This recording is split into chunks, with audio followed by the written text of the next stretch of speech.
南投民间的清北溪有真侪碉堡，为着要活化这个空间，特别举办艺术展。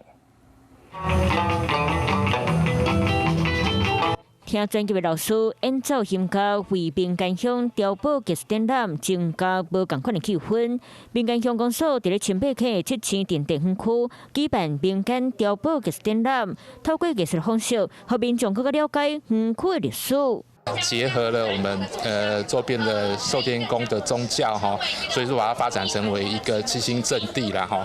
这摆展览是邀请南投在地艺术家来创作，将艺术和历史斗搭做伙，充分展现出历史、自然和人文发展。那我们就是总共开放了3个碉堡。那我们这一次呢，把这个碉堡做成艺术展，就是邀请了一些陶艺家，来这边展出自己的作品哈。展览时间到12月7日，欢迎民众行大家参观欣赏。Hello， 我是蒋欣梅。想要抢先掌握最及时的新闻资讯吗？赶快订阅、按赞、开启小铃铛，锁定华视新闻 YouTube 频道。